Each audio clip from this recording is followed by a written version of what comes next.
We gather here today to dedicate a new statue at the London Imperial War Museum and honor a man who lived like every day was his last. My name is Daleep Sandhu, curator of the World War II exhibits at this museum. Being a historian myself, I'm so excited to share this man's life story with you. Lieutenant Colonel John Malcolm Thorpe Fleming Churchill, or more commonly known as Mad Jack, was a fearless soldier said to be living at the wrong time, but his heroism certainly disproves that notion. Join me as we examine moments from Mad Jack's life that make him worthy of a memorial at our museum. We'll first take a look at his early life. Next, recount his service to the crown in World War II, and finally, regale you all with his post-war shenanigans. Born in 1906 in British Ceylon, Jack spent much of his early childhood relocating to different countries because of his father's job. His father was a director of public works in Sri Lanka and Hong Kong, thus giving Jack the chance to learn and appreciate other cultures. Upon the Churchill family's return to England, Jack studied and graduated from the Royal Military College in 1926 and officially began his unrealistic life. Having been deployed to Burma, Jack used this opportunity for exploration and rode a motorcycle across the Asian subcontinent. While traveling with his regiment, he also took up bagpiping lessons because nothing boosts morale like the proud sounds of bagpiping.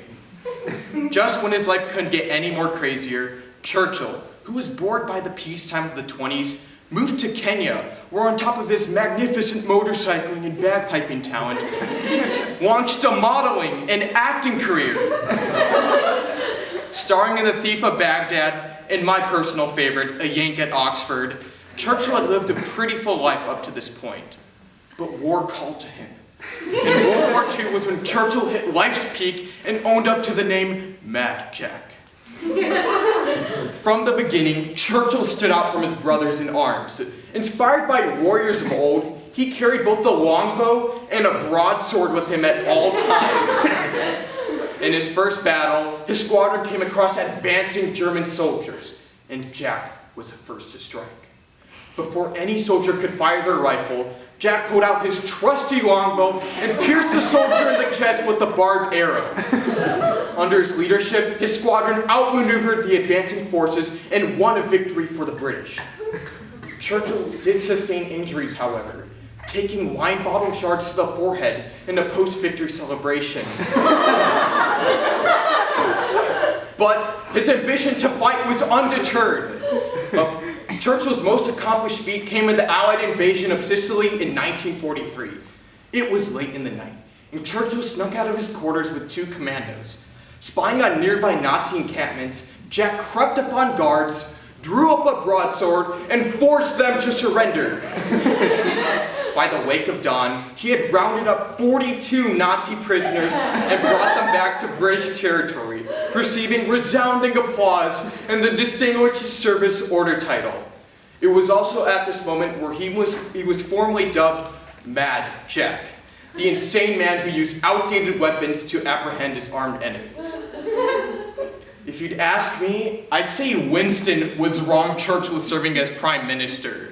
Mad Jack clearly had the qualities to lead Britain into the fight, and in 1944, he continued to do so when he joined Allied forces to lead a full frontal assault on Brock Island, southern Croatia. The Allied army's charge was resisted by German mortars and gunfire, and Mad Jack found himself the last man standing.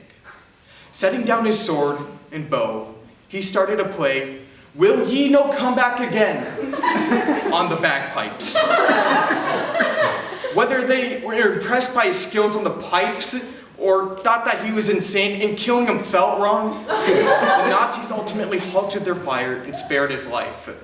After a wasted effort of an interrogation and placement into Nazi concentration camps, Mad Jack pulled off one final feat.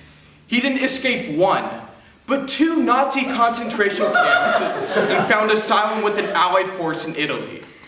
Following the Allied victory of World War II, Jack knew there was much more to do within his already accomplished life. Although his days on the battlefield were over, he remained an army officer and assisted struggling individuals in Palestine.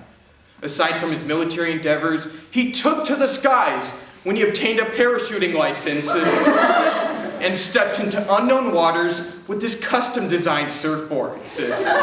By the time Jack passed away in 1996, he had lived a life more full and valiant than any of us could ever dream of. And that is why we at the London Imperial War Museum dedicate this statue to him and all that he achieved in his life. In Churchill's own words, "Any officer who goes into action without a sword is improperly dressed." And I hope he would find the one we equipped the statue with suitable to his tastes.